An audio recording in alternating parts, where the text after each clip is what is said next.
अस्सलामुअलैकुम प्यारे बच्चों। हमारा 5वां हफ्ता शुरू हो चुका है। हमने 2 हफ्ते बुक वर्क किया था और 2 हफ्ते ग्रामर का काम किया था। मुझे उम्मीद है कि आपने अपना तमाम काम मुकम्मल कर लिया होगा। अब हम अपने नए सबक का आगाज़ करते हैं। हमारा आज का सबक है सारे काम कौन कर जाता था। सफ़ा नंबर 6 और 7 सबक की पढ़ाई शुरू करते हैं। सारे काम कौन कर जाता था। मदीने के करीब एक अंधी बुढ़िया की झोंपड़ी थी। वो बेचारी बहुत कमज़ोर और गरीब थी।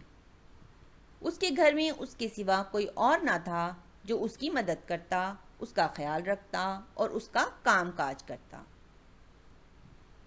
हज़रत उमर फ़ारूक रज़ी अल्लाह ताला अन्हो को जब उस बूढ़ी औरत के बारे में पता चला तो आप रज़ी अल्लाह ताला अन्हो हर रोज़ सुबह सवेरे बुढ़िया के घर जाते, उसके घर में झाड़ू देते, पानी भरते, ज़रूरत की चीज़ें बाज़ार से लाकर रख देते।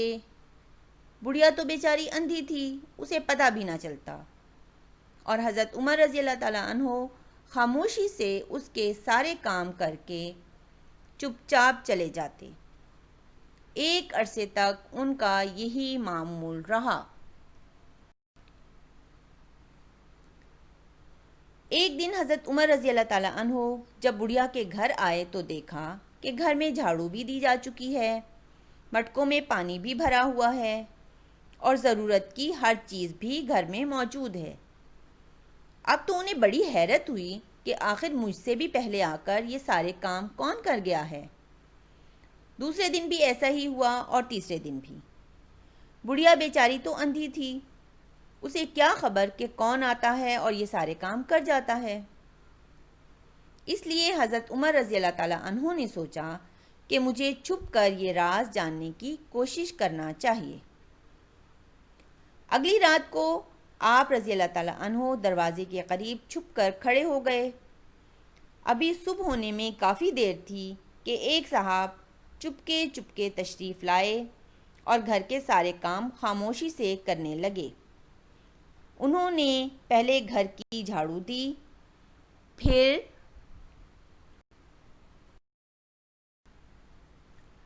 मटकों में पानी भरा।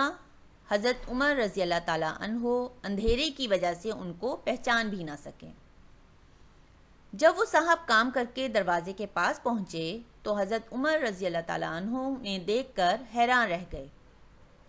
वो कोई और नहीं, उस वक्त के खलीफा हज़रत अबू बकर सिद्दीक़ रज़ी अल्लाह ताला अन्हो थे।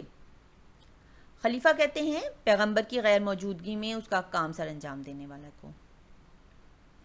जो खलीफा वक्त यानी उस वक्त के खलीफा होने के बावजूद भी इस बूढ़ी औरत का इतना ख्याल रखते थे कि घर का हर काम अपने हाथ से कर जाते थे। हज़रत उमर रज़ी अल्लाह ताला अन्हु ने कहा, अमीरुल मोमिनीन यानी मुसलमानों के सरदार को अमीरुल मोमिनीन कहते हैं। अमीरुल मोमिनीन, पहले तो ये सारे काम मैं करता था, अब आप ये सब क्यों करने लगे हैं? हज़रत अबू बकर सिद्दीक़ रज़ी अल्लाह ताला अन्हु ने जवाब दिया, उस वक्त मैं अमीरुल मोमिनीन नहीं था, यानी मैं मुसलमानों का सरदार नहीं था। खलीफा बनने के बाद ये मेरी जिम्मेदारी है कि मैं हर फ़र्द का ख्याल रखूं।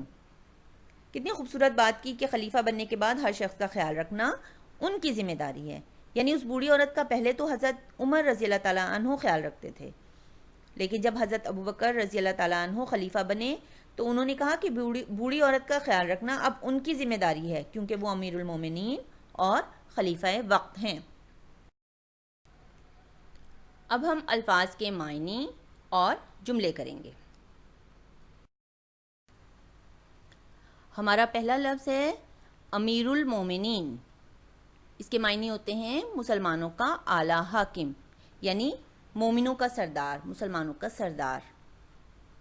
जुमला है अमीरुल मोमिनीन हज़रत अबू बकर सिद्दीक़ रज़ी अल्लाह ताला अन्हो बुढ़िया के सारे काम करते थे। दूसरा लफ्ज़ खलीफा। खलीफा का मतलब होता है पैगंबर का नाइब। पैगंबर कहते हैं अल्लाह का पैगाम लाने वाले को, और नाइब कहते हैं किसी की गैर मौजूदगी में उसका काम सर अंजाम देने वाले को, यानी पैगंबर की गैर मौजूदगी में उनका काम सर अंजाम देने वाला। जुमला है हज़रत उमर फ़ारूक रज़ी अल्लाह ताला अन्हो मुसलमानों के दूसरे खलीफा थे। पहले खलीफा हज़रत अबू बकर सिद्दीक़ रज़ी अल्लाह ताला अन्हो थे और दूसरे खलीफा हज़रत उमर फ़ारूक रज़ी अल्लाह ताला अन्हो। मामूल, मामूल का मतलब होता है तरीक़ा या आदत। इसका जुमला है हमें सुबह की सैर को अपना मामूल बनाना चाहिए। इसके बाद चौथा लफ्ज़ है हमारा छुप कर, और इसका मतलब होता है पोशीदा रख कर। हमें छुप कर दूसरों की मदद करनी चाहिए, यानी इस तरह दूसरों की मदद करें कि किसी को पता ना चले। चुपचाप, चुपचाप का मतलब होता है खामोशी से, और इसका जुमला है बच्चे चुपचाप बैठे टीवी देख रहे थे। अच्छा, ये जो जुमले आपके सामने हैं, आप लोग इसकी जगह अपनी मर्जी और अपनी पसंद के जुमले भी बना सकते हैं। अब हमारा होमवर्क है, सबक की आपने पढ़ाई करनी है, अल्फाज के मानी और जुमले कॉपी पर लिखने हैं और उसे याद भी करना है। अल्लाह हाफिज़।